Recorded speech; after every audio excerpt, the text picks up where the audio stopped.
Yeah, so we are introducing a new lattice-based zero-knowledge argument, and this is just a brief overview of zero-knowledge argument. So our argument will satisfy the three properties of completeness, special soundness, and special honest verifier zero-knowledge. And so our contribution was actually threefold, and the first contribution was lattice-based polynomial zero-knowledge argument. But before we could introduce that argument, we needed first to show how we can construct an efficient lattice-based polynomial commitment. So the idea was we look at the following polynomial, which is defined over a polynomial ring. The polynomial ring consists of all polynomials which are reduced modulo x to the n plus 1. And the coefficients are reduced modulo q. So then this polynomial could be written into this matrix like that. And so when we would commit to this polynomial and send such a commitment to the verifier, then a matrix like that would leak too much information about the coefficients of the polynomial. So therefore, first of all, this representation of our polynomial in this matrix form needs also to satisfy the following property. So the initial polynomial needs to be reconstructed from this matrix when we multiply from the left by the power of x, and from the right we multiply this matrix by the multiple powers of x. So when we do so, we can indeed reconstruct the initial polynomial. So, but as I said, the problem was sending a commitment to a polynomial matrix which looks like that is not secure. It would leak too much information. So our first contribution was to provide a proper hiding of this polynomial matrix. And so I'm not going into the details. I try to explain it in my detailed video. So what we actually do, we try to hide each component in this matrix, which looks like follows, and then we define each row of the matrix into a vector, and then the commitment to each vector will be computed using the polynomial lattice commitment, homomorphic lattice commitment. And also this matrix includes one additional row. So when we compare it to the previous matrix, we will see that it has an additional row. And the reason was that when we try to reconstruct the polynomial, and if we wouldn't have this row, then we would still remain with these hiding values. But by adding this additional row, we are able to eliminate those values. So what we compute, first we compute a partial polynomial where we multiply this hiding matrix from the left by the powers of x. And then we will get a polynomial vector, and then we commit to this polynomial vector by first computing the corresponding randomness. And the randomness is computed by collecting the randomnesses from each row commitment. And then we say that the polynomial commitment is defined as follows: as A times this polynomial vector times this randomness plus this polynomial vector.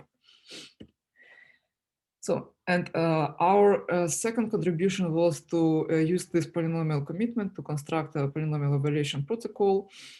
And so we prove knowledge of an evaluation value of a protocol f of degree should be n-1. So and this polynomial is can be written as q of x times x minus v plus w, where v is the evaluation value, w is the function value when we evaluate f in the value of v, and q is a polynomial of degree n-2. So here the idea is that we perform the same technique also on this polynomial q of x, and the two relations we want to prove. So we, in our argument, we provide two relations which we want to. Sorry to interrupt.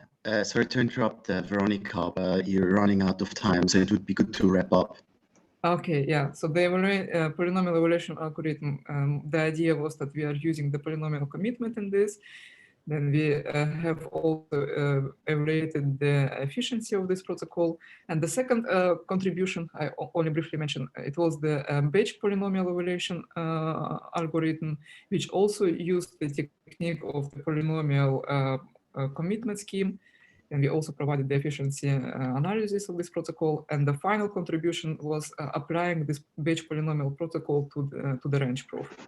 And then we compared it, our range proof with the work from Crypto 2019, and we could observe the following efficiency. And we can say that our protocol becomes efficient from 1,154 number of pages. Okay, sorry for running out of time. That's all. No worries at all. Thank you very much, Veronica. If you could unshare screen. You've already done so, brilliant. So now we have a talk from the University of Auckland. But I'm not, to be honest, I'm not 100% sure who's going to give the talk. So either Stephen or Lucas can make themselves known. Hi, I'm Lucas. This is This is Lucas. Hi. Okay, so you will give the talk about obfuscating finite automata. Take it away. Okay, cool. I will just quickly share my screen. I have a few slides prepared. Let's see if this is possible. Okay. Cool. Can you see my slides? Yeah, all good. Okay. All right. So we in Auckland and in New Zealand are incredibly privileged. So we almost have all of our group actually in one room here. So it's like a little local SAC. Anyhow, so let me quickly introduce you to our paper of obfuscating finite automata. So I'll just quickly tell you a bit about the key ideas. So what we really want to do is we want to represent DFA by its transition matrices. And the nice thing about that is by considering DFAs, we can make sure that actually the state vectors are just canonical basis vectors. Just vectors where you have 1, 1, and everything else is 0. And then what you do is you use a matrix-graded encoding scheme to encrypt the transition matrices. And what this does is it actually hides the DFA, but using homomorphic multiplication, we are still able to multiply the encoded matrices and actually also apply them on an encoded state vector. So really what you can do using this idea is initially is you hide the DFA and you evaluate it on a plain text input by just multiplying encoded matrices. And what you end up with is an encoded state vector. And a priori, it doesn't tell you much because you would have to be able to decrypt the state vector. And there is another paper by Janice et al. They have a similar idea where the encrypted state vector is just sent back to a server and the server has a secret key and decrypts it and gets the answer. But what we wanted to have is a non-interactive protocol or a non-interactive, basically an obfuscator for the same problem. Now, how do you get out the plain text answer? Well, for matrix encoding schemes or any graded encoding scheme, there is this idea of having something called a zero test. And the idea there is if you have an encoding of an object or an element, the zero test lets you test whether it's an encoding of 0 or not. And it turns out if you set up everything really correctly and nicely, in our case, we only have to test whether one coordinate is 0 or 1. And that's enough. So we don't actually need to be able to test whether a whole encoding of a matrix is 0 or whether the whole encoding of a vector is 0. Because if you compare actually to other encoded matrix encoding schemes and to other obfuscators that are built on similar ideas, then usually the zero test is actually a weakness that ends up breaking the whole scheme in the end. So really what we want to do is we want to have limited zero testing and that's it. Okay. Now, what we do is we take this HAO15 matrix fully homomorphic encryption scheme by Hiromasa. And what this encryption scheme actually allows you to do is it allows you to multiply encoded matrices and apply encoded matrices to encoded vectors. And a priori, you could use this to set up an interactive scheme. And what one of our contributions in the paper is to extend this with what we call this limited zero test. And the key idea is you have the secret matrix S, which you can use to encode and also decode. And instead of giving out information about the whole secret, that would somehow let you test whether an encoding is 0, we only give out the last row of the secret. And that essentially lets you test whether the last coordinate of an encrypted vector is 0 or 1 by the identity you see all the way in the bottom there. And one important observation that you have to make is that it's only the last row of the secret and not the full secret. So if you somehow set up an appropriate assumption, you can say that the whole scheme stays secure, even if you reveal a little bit of information about the secret. And in the end, what that lets us do is we start with this FHE scheme, we extend it by a limited zero test. And then I said we want to represent the finite automaton by transition matrices. These we encode using the plain HGO15 scheme. And then what you can do is you can evaluate this hidden automaton on a plain text input simply by multiplying the encoded matrices and then you zero test. And one observation that we made is that you actually have to restrict to evasive DFAs. And this is also an observation that was missing in the Janice et al. Paper, because if you don't restrict to an evasive function, and especially for DFAs, it's also important. If you just take a general DFA, then you can actually learn the transition matrix structure just by considering the input-output behavior. And one way to remedy is, well, you simply consider an evasive function that is always 0 except in a negligible somehow size input. And that blocks any attacker basically from learning the DFA structure. And then we have a little security theorem in the end that says that our obfuscator is VPB obfuscator for this class of evasive DFAs. And in particular, this solves an open problem, which we mentioned in the paper, namely the problem of obfuscated substring matching. And one of the possible applications is also obfuscated virus signature matching, for example, which was also mentioned in the Chinese paper. And what we give is a solution to make this whole idea non-interactive. And that's pretty much it. Well, thank you very much.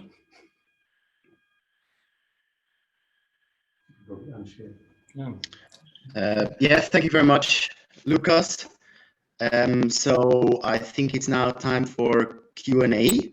So preferably if the audience could send their questions to the Zulip chat, where I will pick them up. I don't see any question this far. Also, I'm not really sure if I have any good question prepared to get over the silence.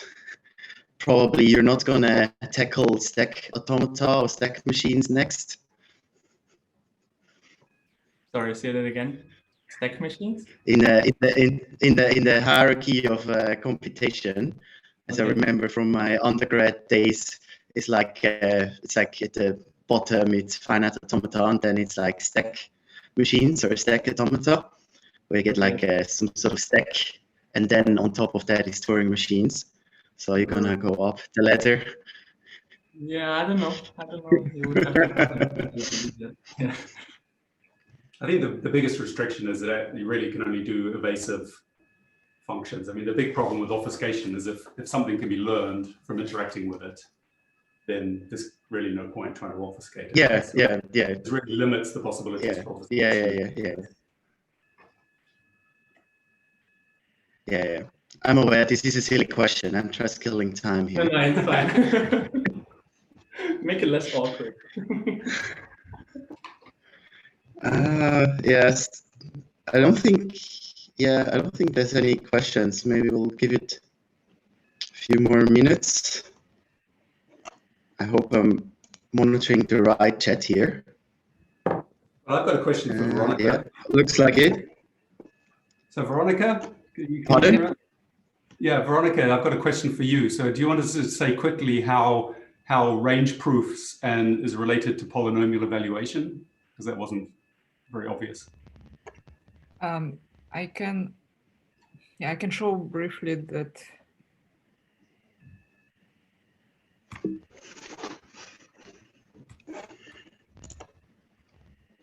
So range proof relates to the batch zero-knowledge argument, and the batch zero-knowledge argument.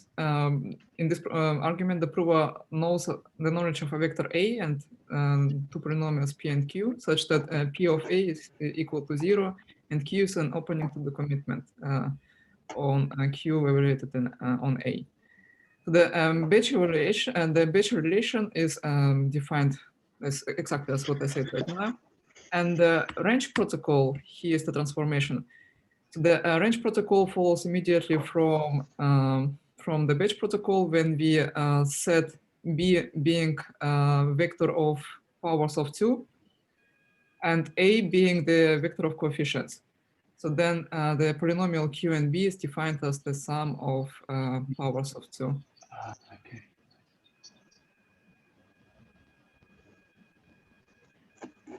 Thanks.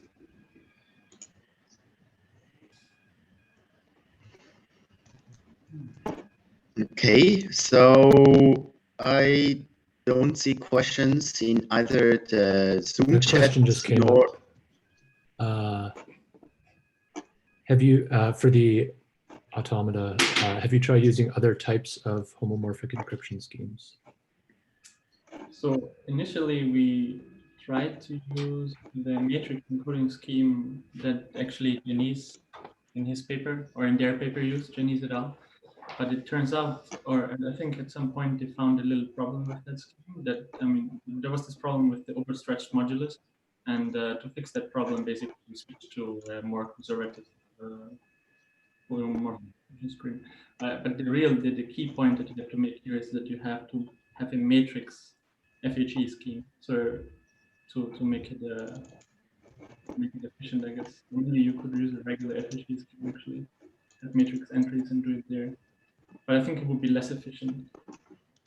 Yeah, I mean, the project really started when we saw this Guinness paper that was from AsiaCrypt, and I was very surprised that they could manage the depth of evaluation. Because at first, I thought it was going to be a bit trivial that you could only do a small number of operations and then you would have to bootstrap or something. But with their paper, they showed, I mean, you could give really, really long evaluations. So I was very excited, and that's kind of what started the project. But then it turned out that their assumption was overstretched. By the time they'd revised it, they couldn't handle quite such long inputs after all.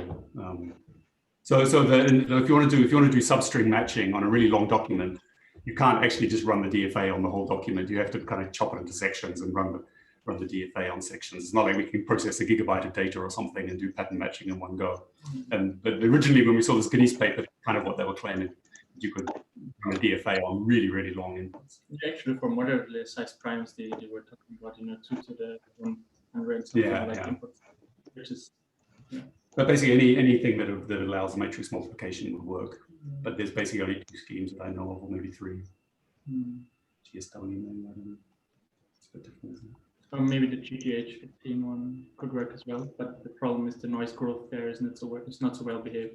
The HAO51 has a polynomial almost noise growth in terms of multiplication, and that's why you get basically you get to give it a lot of inputs to the DFA.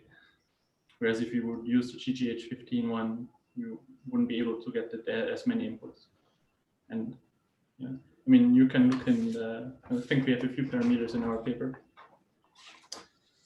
What is it? It's 1,000 or something. Yeah, so if you choose these example parameters, you get to do DFAs that do 140,000 symbols, for example. Yeah.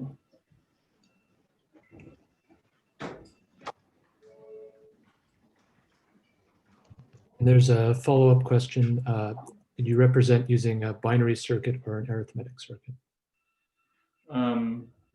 So we don't actually talk about circuits at all, right? So you talk about the DFA, which is just given as a graph, and you should think of it as a sort of a permutation matrix. And what you do is you rewrite this graph in terms of transformation matrices that tell you on each input symbol, the DFA basically transform which state into which state. So you don't, it's not talking about circuits at all.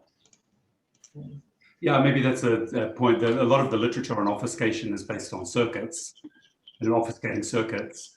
And of course, the point of a DFA is it has loops, right? So you can handle regular expressions, for example, that you can't so easily do in a circuit. So, I mean, they're really kind of different things. If your function is, if you want to obfuscate something which is a circuit, that's fine. Use a circuit obfuscator. And if you want to obfuscate something like regular expressions where you really want to loop arbitrary length, then use a DFA. It's whatever your problem is. Because otherwise you would have to expand your circuit then to a certain max input length of your loop, and then the problem becomes quite different, almost meaningless actually. Yeah.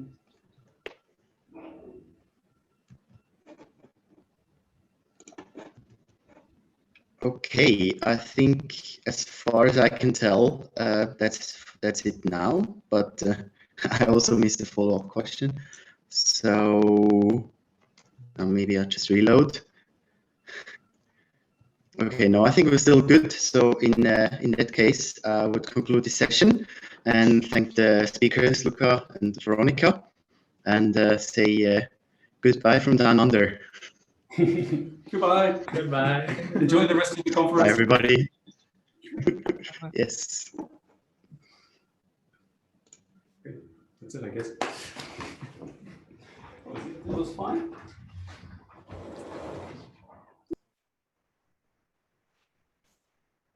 All right.